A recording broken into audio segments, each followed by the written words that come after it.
banyak.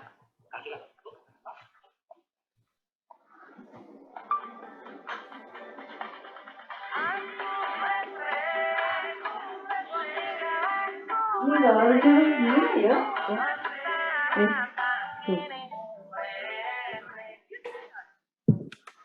Maulana Akbar ada? Ini Ani lagi ngambek. Tapi tenang karena sekarang lagi ada Shopee 12. Salsabila? Hadir Ibu. Muhammad Pandito? Hadir, Bu. Syahira? Hadir, Bu. Amelia? Hadir Bu. Novi? Hadir Bu. Muhammad Raja? Ada Bu Novi. Ya. Muhammad Raja ada? Hadir Bu, ada.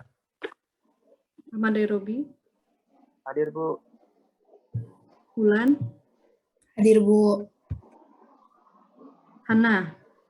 Hadir, Bu. Rizky? Hadir, Bu.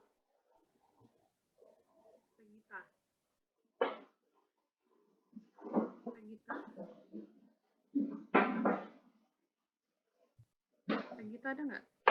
Ada. Hadir Bu, maaf suara Ibu nggak kedengaran.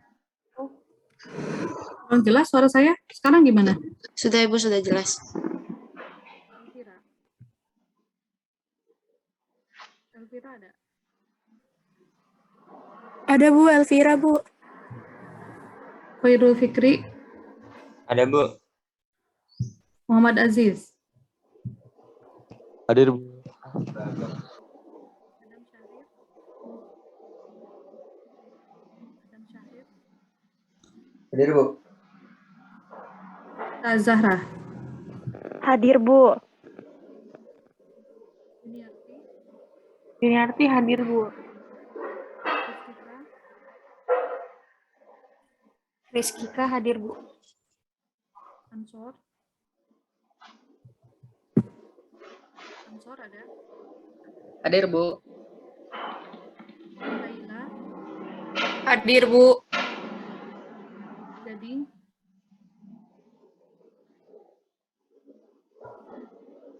Nggak ada ya? Siva?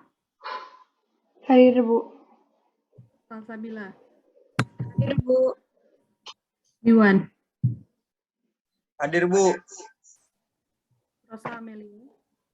Hadir Bu. Aura Aulia? Hadir Bu. Aura Permata? Hadir Bu. Anjeni? Anjini hadir Bu. Muhammad Fadli? Hadir Bu. Diva? Hadir Bu. Faisa? Hadir Bu. Ahmad? Hadir, Bu. Hadir. Shanas? Hadir Bu. Selda Akram? Hadir, Bu.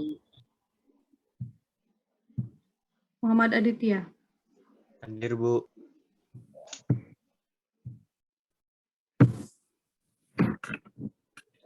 Baik.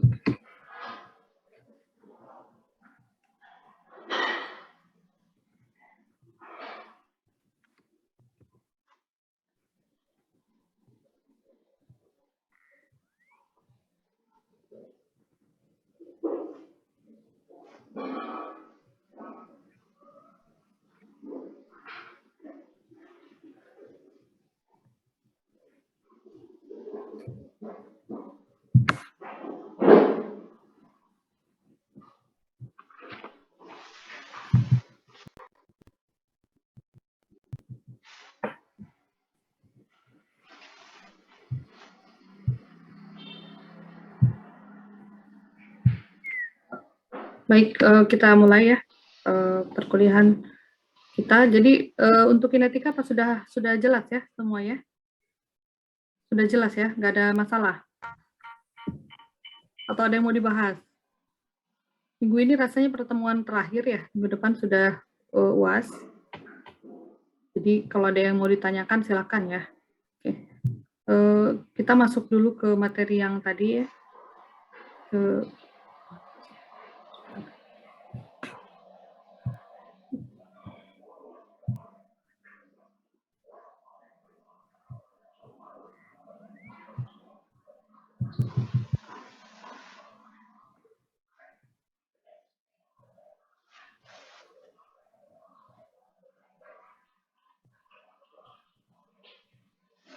Ini kesetimbangan kimia ya. Apa bedanya kesetimbangan dan keseimbangan?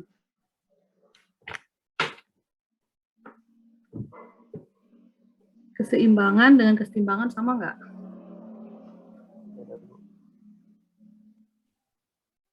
Kalau kesetimbangan itu kondisinya yang tetap ya. Kalau keseimbangan itu masanya yang tetap ya. Kan kalau sama berat ya seimbang gitu ya. Tapi belum tentu setimbang. Kalau setimbang itu kondisinya ya. Kalau dua-duanya tetap, posisi A, posisi B itu tetap ya, maka itu setimbang gitu ya. Belum tentu masanya sama ya, belum tentu kuantitasnya sama gitu. Ya, jadi ini berbicara tentang keseimbangan, kesetimbangan ya. Nah, ini dalam hal kesetimbangan kimia. Misalkan saya kasih analogi ini di sini. Ini ada kolam ikan, akuarium lah ya mungkin. Akuarium ada sekatnya ya. Yang kiri itu ikan yang warnanya kuning, kemudian yang kanan warnanya silver gitu. Nah, bila sekat ini dibuka, kira-kira apa yang terjadi? Sekatnya saya buka. Kira-kira apa? Bercampur ikannya. Campur ya. Jadi ada perpindahan yang kanan ke kiri, yang kiri ke kanan seperti itu. Ya, kita perhatikan 1 menit pertama. Ya, 1 menit pertama mungkin lajunya masih cepat ya, mungkin kacau lah ya, istilahnya kacau gitu ya, karena situasi baru gitu ya, ini dibuka, nah ini situasinya kacau, artinya perpindahannya ke sana kemari gitu ya. Tapi misalkan kita amati 1 jam kemudian ya, 1 jam kemudian ini sudah harmonis gitu ya, jadi ya sudah relatif konstan gitu ya, tidak shock gitu, sudah ini yang ini misalkan kalau ini pindah ke sini 2, maka di sini juga akan pindah ke sini 2. Karena misalkan kalau di sini berjubel juga nggak nyaman mungkin ya buat ikan, sehingga akan ada yang pindah seperti itu. Ya, nah kondisi ketika sudah kondusif gitu ya, sudah harmonis gitu ya, sudah ya biasa aja gitu ya. Nah itu dikatakan kondisi setimbang gitu ya. Beda dengan kondisi awal. Kondisi mula-mula ketika ini dibuka ya kan, wah pergerakan dari sini ke sini, dari sini ke sini, itu lebih cepat gitu ya, seperti itu. Tapi semakin lama ya semakin smooth gitu ya pergerakannya, ya semakin normal seperti itu. Nah itu dikatakan setimbang ya. Nah atau dalam arti kata komposisi di bagian A dan di bagian B ini sudah tetap gitu ya, tidak berubah lagi. Misalkan di sini yang ini ada berapa ikan nih? 12 ya, ada 12 ikan misalkan ya. Nah, mungkin pada kondisi setelah ini dibuka, ini yang kuning ada 8 gitu ya, sisanya yang silver gitu ya. Kemudian yang kanan sebaliknya gitu. Dan kondisi komposisinya tetap gitu ya, itu saja gitu ya, tidak berubah gitu. Ya, artinya kalaupun ada yang misalkan masuk ke sini, maka ada yang pindah ke sebelah kanannya. Seperti itu. Artinya itu keseimbangannya itu dinamis, tidak diam ya, tidak diam stuck di sini enggak, ya, tapi dinamis. Jadi misalkan ikan yang ini pindah ke sini, maka ikan yang di sini pindah ke sebelah kiri. Artinya komposisi di sini tetap, komposisi di sini juga tetap. Nah, itu analogi kesetimbangan, ya. Nah, kalau dalam reaksi kimia itu adalah ketika reaktan menjadi produk, ya. Ketika reaktan menjadi produk, minggu lalu kita bahas N2O4 ya, N2O4 ya, yang menjadi NO2 seperti ini. Gitu. N2O4 itu pada temperatur rendah itu warnanya putih ya. Nah, tapi ketika ada pemanasan gitu ya, atau pada temperatur ruang gitu 30 derajat lah ya, itu berubah menjadi warnanya kecoklatan. Karena apa? Terjadi perubahan dari N2O4 ke NO2 seperti itu. Nah, di mula-mula mungkin perubahannya drastis ya. Mungkin pada menit ke 5 detik misalkan, pada 5 detik pertama perubahannya drastis ya, cepat gitu ya. Tapi menit berikutnya ya perubahannya semakin lambat gitu ya, semakin lambat kecepatan perubahannya. Jadi di sini kalau kita lihat kurvanya ya, konsentrasinya menurun gitu ya, menurun ya, pada awal-awal kecepatannya tinggi, tapi pada selanjutnya kecepatannya semakin melambat dan akhirnya konstan ya, kecepatannya konstan seperti itu ya. Nah, ini untuk N2O4 ini. Sebaliknya untuk NO2 pada mula-mula masih 0 ya, karena belum terbentuk. Tapi ketika N2O4 ini mulai terbentuk, maka NO2 melalui berkurang ya, NO2 mulai terbentuk seperti itu ya. Terus terbentuk ya, kecepatannya di awal itu memang lebih cepat, tapi di akhir semakin melambat, kemudian konstan gitu ya. Nah, pada saat kecepatan pembentukan NO2 dan kecepatan pembentukan NO2 dan kecepatan kembali ke sini itu sama gitu ya, maka itu dikatakan kondisi kesetimbangan. Jadi kondisi kesetimbangan itu ketika di sini ya, di sini konsentrasi reaktan udah nggak berubah ya, sudah datar gitu. Ini komposisinya sekian ya. Ini kalau misalkan ini anggaplah 0 sampai 100, ini komposisinya 50 gitu ya. Ini komposisinya 30 misalkan. Nah, ini konstan, terus konstan gitu ya. Nah, ini kondisi ini sudah kesetimbangan. Gitu ya. Oke. Jadi belum tentu pada kondisi kesetimbangan itu N2O4 habis gitu ya. Belum tentu. Ya, N2O4-nya habis 0, belum tentu juga. Ya. Kenapa? Karena yang namanya kesetimbangan itu bisa jadi reaksinya bolak-balik. Ya. Jadi walaupun misalkan sudah terbentuk NO2, bisa jadi ini balik lagi menjadi N2O4. Ya. Bisa saja kembali lagi menjadi N2O4. Seperti itu. Ya, dan NO2 yang terbentuk juga belum tentu 100% gitu ya, enggak juga. Nah, ini semua tergantung pada apa? Nah, ini yang akan kita bahas ya. Tergantung pada nilai K-nya. Ya, atau konstanta kesetimbangan. Bisa dipahami sampai sini ya? Oke, nah ini berikutnya kita tuliskan dulu persamaan kesetimbangannya. Ya, misalkan di sini ada A, AA, BB gitu ya, CC, DD. Nah, ini persamaan reaksi biasa seperti itu. Ya, tapi di sini syaratnya apa? Ada syaratnya nggak di sini? Syarat pasa. Syarat pasanya adalah aqueous ya. Syarat pasanya aqueous atau gas ya. Seperti itu. Kalau solid dan liquid itu dianggap konsentrasinya ya konstan ya, karena dia zat murni gitu ya. Nah, ini jadi di sini aqueous ya, atau larutan.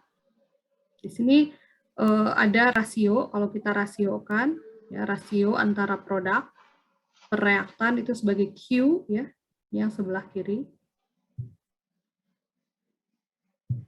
Ini Q, ini sebagai rasio ya, rasio konsentrasi produk per reaktan.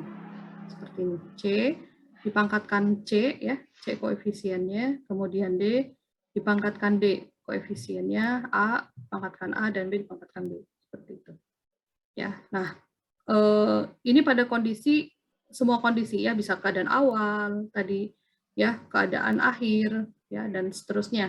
Jadi misalkan kalau kita lihat di sini, nah Q itu adalah komposisi di sini misalkan ya, pada keadaan mula-mula ya, pada keadaan di sini misalkan ya, di sini seperti itu. Itu dikatakan Q ya. Artinya perubahan konsentrasinya masih berubah-ubah. Ya, sehingga rasionya juga berubah-ubah, nilai Q juga berubah-ubah. Tetapi ketika sudah kesetimbangan di sini ya, nilai Q itu disebut dengan K ya. Karena K itu adalah kondisi sudah kesetimbangan ya, maka disebut sebagai konstanta kesetimbangan ya. Nah, ini K. Jadi K itu adalah rasio produk ya, konsentrasi produk dibanding konsentrasi reaktan pada kondisi kesetimbangan. Dan nilai K itu tetap ya, sudah tetap gitu. Kenapa tetap? Ya karena sudah setimbang. Setimbang kan sudah tidak ada perubahan komposisi ya. Seperti itu. Jadi nilai K ini adalah tetapan kesetimbangan. Selama belum setimbang, maka komposisinya berubah-ubah ya, yaitu Q. Ya, ada Q, ada K. Kalau Q ini adalah rasio sebelum kesetimbangan ya, masih berubah-ubah baik produk maupun reaktannya ya. Nah, sementara untuk K ini pada kondisi kesetimbangan. Gitu. Ya, misalkan ini ada contoh 2SO2 ditambah O2 menghasilkan 2SO3 ya. Nah, Ki-nya bagaimana? Kalau Ki-nya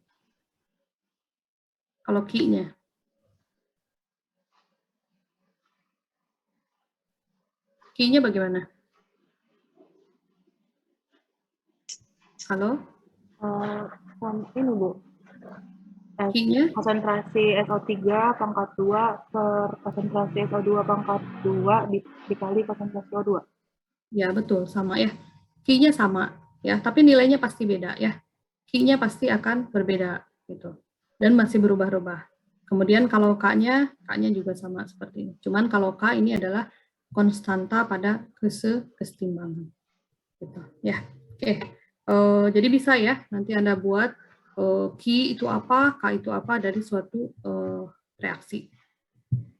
Nah, ini juga sama ya.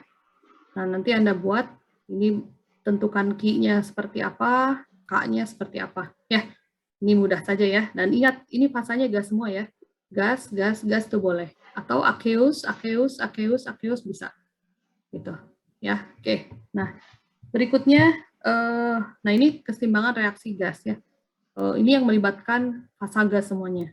Jadi misalkan di sini A, B, C, D, ya, fasanya itu gas semua ya. Maka kita bisa tentukan Kp ya. Untuk K-nya ya. Kalau yang tadi ini konsentrasi ya. Ini basisnya konsentrasi. Maka kita bisa sebut juga ini sebagai Kc ya. Boleh kita sebut ini sebagai Kc. Kc. Ya, artinya rasionya berdasarkan konsentrasi. Kc sama dengan konsentrasi ini dibagi konsentrasi ini dibagi konsentrasi itu ya. Nah, tapi untuk reaksi gas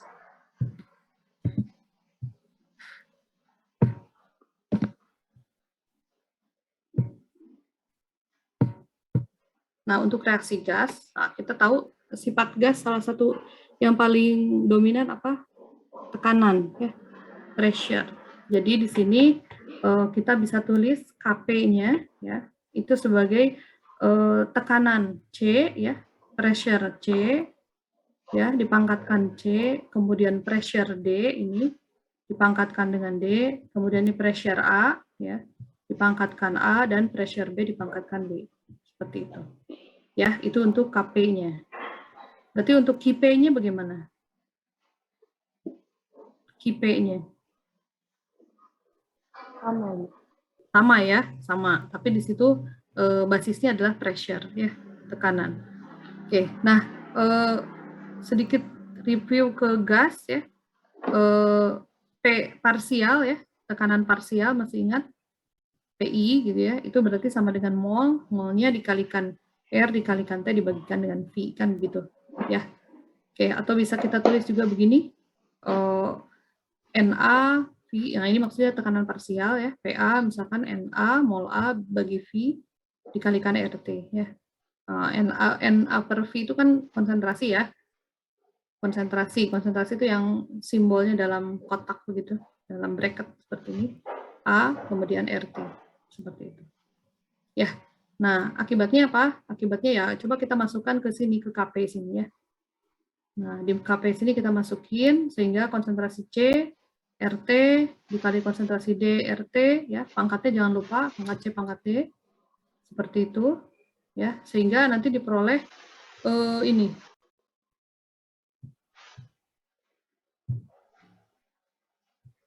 Ini ya, C, pangkat C. Nah, konsentrasi, kembali lagi ke konsentrasi ya, konsentrasinya dikelompokin di sini.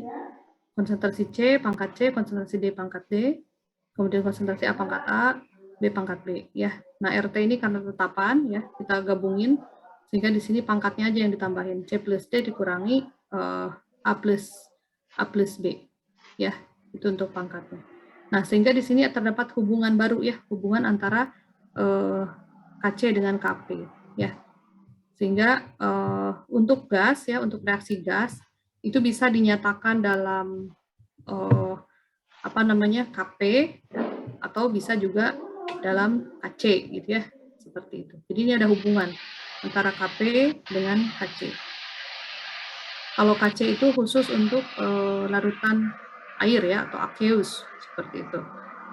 Ya, tapi kalau untuk KP itu bisa untuk adalah untuk gas ya, tapi untuk gas bisa juga dengan sistem KC. Tapi hubungannya kira-kira seperti ini. KP sama dengan KC dikalikan RT per pangkat ya, pangkat delta N gas, delta mol gas.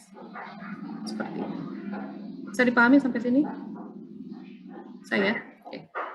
Nah, kemudian, nah ini reaksi heterogen, artinya mungkin ada solid ya, mungkin ada liquid di sini ya. Nah, kita lihat di sini misalkan dekomposisi CaCO3. Ya, CaCO3 menjadi CaO ditambah CO2. Seperti itu. Ya, maka konstanta kesetimbangannya hanya yang melibatkan gas saja. K, CO2 saja. Ya. Kira-kira kenapa? Kira-kira kenapa? Kenapa tidak CO2 kali CaO dibagi CaCO3? Kenapa? Udah tetap, Bu. Soalnya solid. Ya, solid. Kalau solid konsentrasinya berapa? Konstan ya, tidak berubah. Ya kan, konstan ya. Nah, itu. Jadi ya sudah, berarti K-nya hanya ditentukan oleh CO2 saja ya. Baik KP maupun KC ya, karena ini kan gas. Kalau gas kan pasti menimbulkan pressure ya, menimbulkan pressure. Tapi kalau padatan menimbulkan pressure enggak? Kalau didiemin kan enggak ya. Seperti itu. Jadi ini yang dalam kesetimbangan reaksi heterogen perhatikan hanya gas dan aqueous saja. Seperti itu. Ya, nah sama seperti yang dicontoh soal ini juga ya. Di sini dianggap konstan, dianggap 1 gitu ya, konsentrasinya dianggap konstan sehingga K-nya adalah 1 per konsentrasi Ca2 plus kali OH-, konsentrasi OH- dikuadratkan. Ya, jadi perhatikan fasanya ketika akan membuat persamaan kesetimbangan. Berikutnya, nah ini silahkan dicoba ya. Di sini adalah tulis katanya persamaan reaksi kimia untuk pengendapan. Oke, pengendapan copper fosfat ya, tembaga 2 fosfat. Ya, tembaga 2 fosfat berarti apa? Tembaga 2 fosfat. Al2PO4. Al? Tembaga copper, Cu. CU. CU. CU-nya harus 2 plus kan? Ya. CU-nya 2 kan? Fosfat itu kan 3 ya. PO4 ya. PO4 itu kan 3 min. Ya, berarti CU-nya 3 di sini. Ya, PO4-nya 2. Kan ditukar ya. Ditukar. Jadi kira-kira seperti ini. Oh, nggak bisa ini ya. Nah, CU ke bawah, CW PO4 2. Nah, ini adalah copper fosfat ya. Direaksikan dengan apa? Oh, ini padatannya ya, ini endapannya. Endapan berarti dia solid. Nah, ini dibentuk oleh apa? Ini tuh dibentuk oleh Cu2 plus tadi ya. Tambah dengan PO4. PO4 3.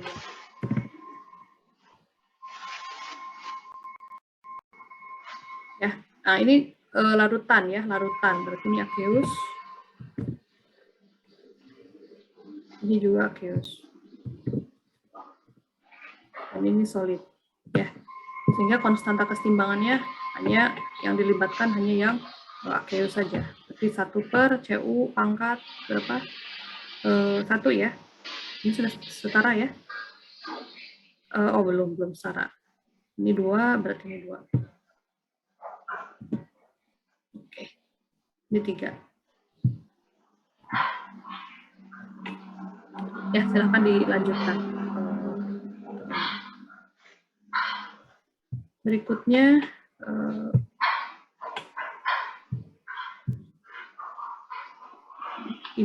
nah ini makna dari nilai K ya. Jadi apa sih sebetulnya nilai dari K itu? ya. Misalkan di sini saya ada reaksi pembentukan kalsium hidroksida ya dari kalsium, larutan kalsium ya, larutan kalsium dengan ohamin atau dalam suasana basah. Ya, ini membentuk CaOH 2 kali dan ini solid ya, artinya membentuk endapan. Ya, di sini ada nilai K-nya. K-nya 1,3 kali 10 pangkat 5. Ya.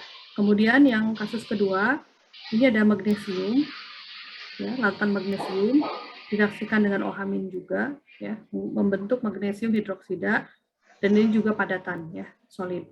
Dan nilai K-nya adalah 6,7 kali 10 pangkat 11, seperti itu, ya. Nah, kalau kita lihat di sini, ini nilai K berbeda ya, berbeda untuk setiap reaksi. Oke. Nah, maknanya apa kira-kira? Ini ada yang besar ya, besar sekali, kali 10 pangkat 11. Ini ada yang pertengahan lah, 10 pangkat 5 gitu ya, setengahnya. Kira-kira maknanya apa? Makna nilai K.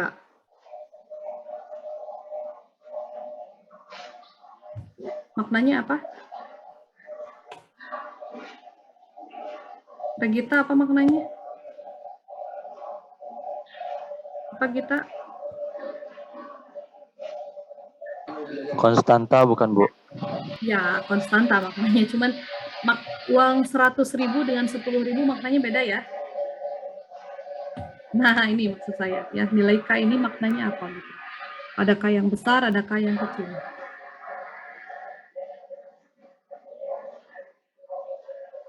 Apa kira-kira? Apa? Nah, kalau kita lihat kan K itu kan rasio ya, rasio produk per reaktan ya, pada kondisi keseimbangan. Artinya apa? Kalau K-nya besar, artinya produknya banyak gitu ya. Jumlah produknya akan jauh lebih banyak dibandingkan reaktannya. Seperti itu. Nah, artinya apa? Artinya keberhasilannya gitu ya, keberhasilannya tinggi gitu. Ya, jadi mungkin sekali, sangat mungkin ini membentuk ini gitu ya. Sangat mungkin membentuk produk CaOH 2 kali. Mudah gitu ya. Pasti terbentuk itulah. Pastian.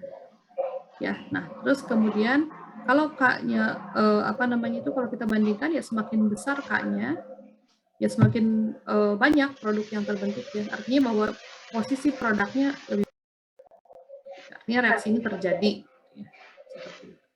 Ya, jadi ini juga bisa untuk memprediksi reaksi. Apakah reaksi ini bisa terjadi atau tidak gitu ya. Gitu aja lihat nilai K-nya gitu. Kalau nilai K-nya besar, oke, ini pasti jadi produk ini gitu. Ya, misalkan kita mau mereaksikan A dan B, apakah ini jadi reaksi AB gitu ya. Apakah ini menjadi AB atau tidak? Ya, kita lihat nilai K-nya. Kalau K-nya besar, maka itu mungkin, yakin gitu, itu akan terbentuk AB. Gitu. Tidak, apakah A plus B itu tetap aja nantinya menjadi A dan B, gitu ya, atau menjadi AB. Nah, itu salah satunya bisa dilihat dari nilai K-nya. Gitu. Nah, terus kalau kita bandingkan antara MgOH dan CaOH 2 kali ini, kira-kira mana yang lebih stabil?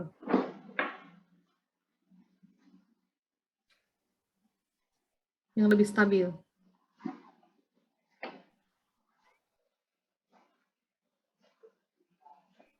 Yang CA bukan? Yang MgOH ya, yang K-nya besar ya, artinya ya ini kan ke sana semua gitu arahnya ya, atau arah reaksi itu ke arah sini semua gitu ya. Lebih stabil. Ya, itu makna nilai K-nya. Kemudian ini juga sama ya, jadi nah ini kesimpulannya seperti ini. Jadi ingat bahwa K itu adalah rasio konsentrasi produk dibagi konsentrasi reaktan. Ya, kalau K-nya besar otomatis produknya kan banyak ya. Gitu, produknya banyak. Reaktannya ya sisa sedikit gitu pada kondisi kesetimbangan. Seperti itu. Ya. Nah, ini nilai K itu bisa besar, bisa kecil, bisa sedang ya. Nah, tapi seberapa besar, seberapa kecil sih sebetulnya? Biasanya kecil itu kalau kurang dari 1 ya. Kalau kecil itu, K-nya kecil itu biasanya kalau kurang dari 1, maka itu dikatakan kecil ya. Artinya apa ya? Mungkin kurang terbentuk produknya gitu ya, atau sulit bereaksi lah ya. Jadi kalau K-nya kecil, seberapa kecil ya di bawah 1 gitu ya, itu berarti sulit terbentuk produk. Tapi kalau K-nya besar ya ini mungkin terbentuk produk ya. Ini contohnya magnesium ya, mangan ya. Ion mangan dengan hidroksida. Nah, ini K-nya 2,17 kali 10 pangkat 13. Artinya bahwa ini dipastikan terbentuk produk MnOH 2 kali. Ya. Oke, nah ini bisa dimanipulasi juga ya. Jadi kalau bukan manipulasi sih, maksudnya apa ya? Tanpa menghitung lagi kita bisa langsung gitu ya, asal satu nilai K diketahui. Katakanlah kalau reaksi ini pembentukan CaOH 2 kali ya, kita tahu tadi K-nya adalah 1 per Ca2 plus ditambah OH-, konsentrasi OH- pangkat 2 ya. Seperti ini. Nah, kalau reaksinya dibalik ya, kalau reaksi ini kita balik, jadi CaOH 2 kali solid, kemudian ini menjadi Ca2 plus dan 2 OH-, seperti ini ya. Maka nilai K-nya menjadi konsentrasi Ca2 plus dikali OH- kuadrat ya. Atau ini dengan kata lain bahwa K aksen ini sebetulnya adalah 1 per K kan ya. Jadi K aksen ini 1 per K ya. Jadi kalau reaksi itu dibalik maka K-nya diseperkan aja gitu, intinya gitulah. Tapi kalau amannya ya udah Anda urai lagi aja, Anda uraikan lagi aja ya. Kalau reaksinya dibalik ya berarti diuraikan lagi aja konstanta keseimbangan. Tapi bisa juga Anda pakai 1 per K-nya. Kemudian ini kalau misalkan dikalikan 2 gitu ya, atau dibagi 2 gitu ya. Nah, berarti K-nya juga berubah ya, nilai K-nya juga berubah. Misalkan di sini kalau kita lihat persamaan pertama ini 2NH3, 2CH4, 3O2 menghasilkan 2 HCN ditambah 6H2O seperti ini ya. Kemudian kita bagi 2 semuanya ya. Kita bagi 2 semuanya sehingga di sini NH3 ditambah CH4 ya, ditambah 3 per 2O2 ya, menghasilkan HCN ditambah 3H2O seperti itu ya. Nah, kalau kita lihat konsentrasi keseimbangan yang pertama ini pangkat 2, pangkat 6, pangkat 2, pangkat 2, pangkat 3 ya. Nah, sementara untuk yang ini pangkat 1, pangkat 3, pangkat 1, pangkat 1, pangkat 3 per 2. Ya, artinya apa? Bahwa nilai K2 itu adalah akar ya. Akar dari K1. Gitu ya. Jadi K2 itu sebetulnya akar daripada K1. Ya, akarnya aja. Jadi K2 sama dengan akar daripada K1. Oke, itu. Kemudian kalau yang ini